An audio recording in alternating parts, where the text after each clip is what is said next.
Welcome back to another episode of the Catholic Monarchist Podcast. Today will be a happier day, I promise. And how could it not be? Because today I'll be talking about guns and how gun rights have been gaining ground recently. So in America, we have something called the Second Amendment, which states, quote, a well-regulated militia being necessary to the security of a free state, the right of the people to keep and bear arms shall not be infringed. So, simply speaking, a citizen of the United States of America has the right to own a gun. As far as I can gather, this does not include non-citizens because in order to have certain rights and benefits in a country, you need to be a citizen of it. Similar to how an employee has certain benefits at a company they work at, as opposed to someone who is not, or is an outside contractor or something like that. Convicted felons are also not included as those with the right to bear arms because they forfeited their rights when they broke the laws of the country. There is an exception, however, for nonviolent criminals who have served out their sentence and they can apply for that right again. And so anyway, long story short, self-defense and ownership of weapons are a basic human right that should not be infringed upon. And that was the standard set back when it was written, and that's the standard many Americans still abide to today. Unfortunately, many other Americans have interpreted it very differently and aim to either restrict gun ownership or prohibit it completely. And because of these clashing beliefs, the gun rights issue has been a heated debate between Republicans and Democrats, conservatives and liberals, for a long while. Besides being at odds with the Second Amendment of this country, the liberal view of guns and self-defense in general is nothing short of absurd, and it just lacks common sense. This topic, in my opinion, has been one of, if not, the issue that Republicans have been strongest on for the last couple decades at least. Now, that's not saying much, granted. And yes, they don't exactly get an A in how they've handled this one either. But it is pretty cool to see that at least it's heading what appears to be the right direction. Despite all of the propaganda and, just being pumped out in the media, every mass shooting being blamed on gun ownership rather than the psycho who did it, we are seeing progress. As someone who has recently taken up hunting, it's a topic that I've taken even greater interest in than I already did before. Personally, I think a person has the right to own a firearm with very limited precautions. To give you an idea of what I mean, I'll use the right to conceal carry as an example in terms of the direction that we're moving in.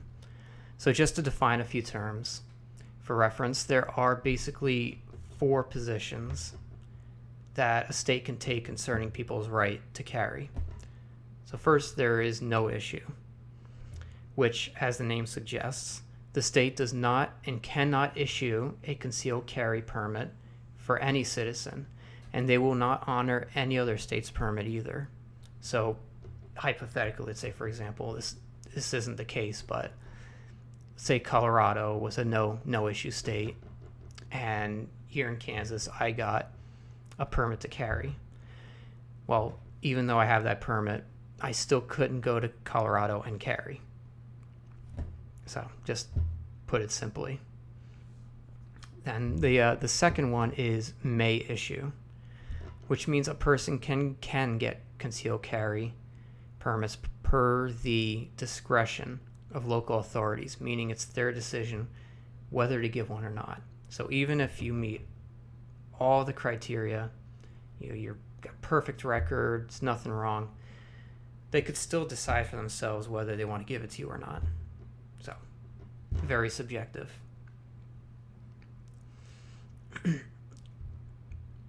And then we get to the shall issue. So that's when you have to apply for a concealed carry permit, and as long as you meet the necessary criteria, you will get one, regardless of any personal biases the issuer may have. So it's like may issue, but you go through all the same whatever. But as long as you have no problems with your record, you're good to go. They can't deny you. So then finally, there's unrestricted, or more popularly known, constitutional carry. This means you are allowed to carry without a permit, and the only restrictions are where you can. So government buildings, schools, etc., you won't be allowed to carry no matter what. These states do also issue permits if you want one. That way you can carry while you're out of state, assuming that state, accepts it. There are few exceptions, liberal nut job states like California, Illinois, New York, etc. So the farthest back I can go with a lot of information is 1986, a time when there was only one state that was constitutional carry, and that was Vermont. 16 were no issue. It means you could not carry no matter what. Surprisingly, when I looked at this, there were a lot of Republican rural states, including Kansas, Kentucky, Tennessee, Oklahoma, Texas, and others. So that was a little surprising to me that those were no-issue states only, what would that be? Less than 40 years ago.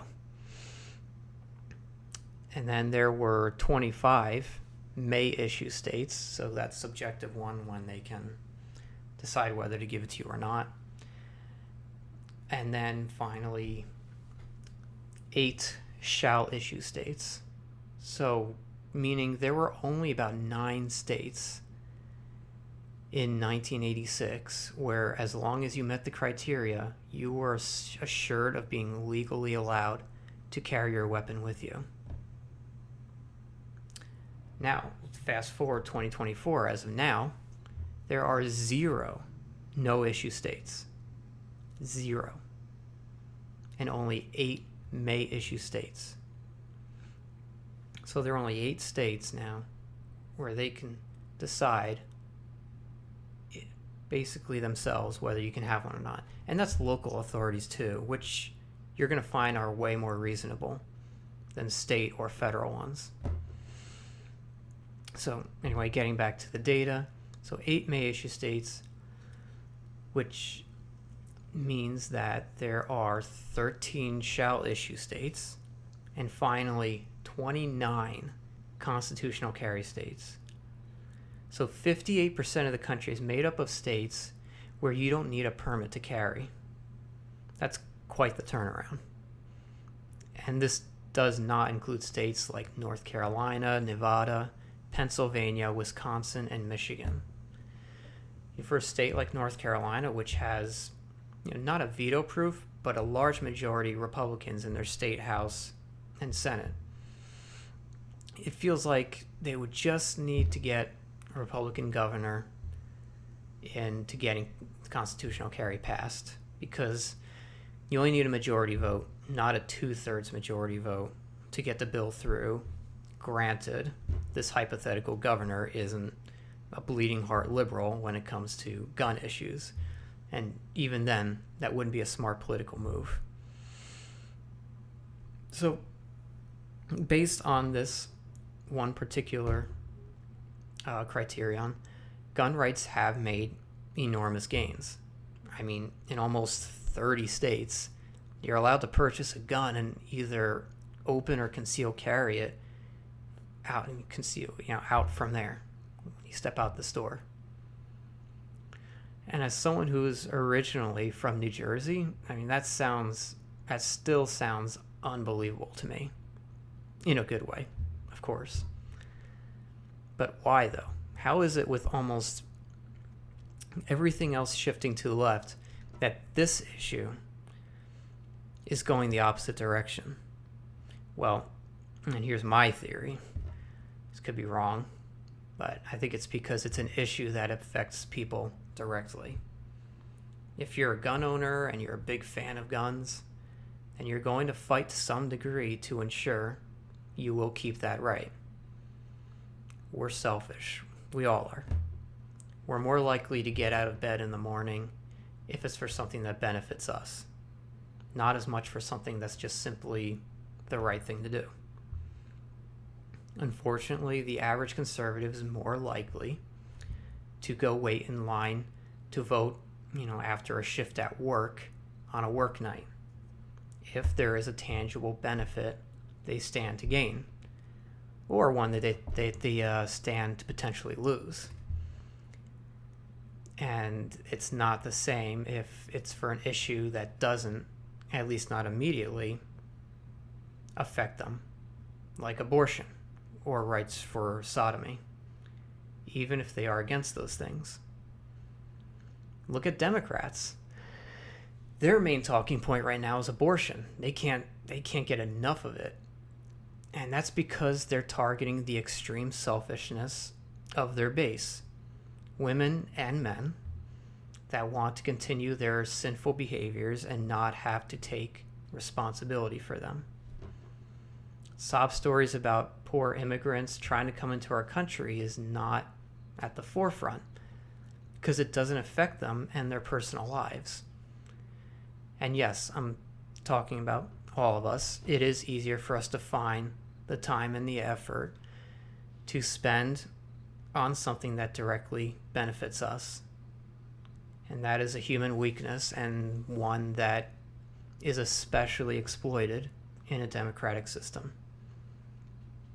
So yes, it's great to see gun rights getting better and better over the past couple of decades. I, for one, am very happy to take advantage of them. Republicans and conservatives in general have made significant progress here. But it is still sad not to see the same amount of passion and support for the cultural issues, especially for the lives of the innocent. If the culture keeps shifting left when it comes to abortion and the family, then we won't have one for much longer. So that's all I got today. You guys have a great weekend, and God bless.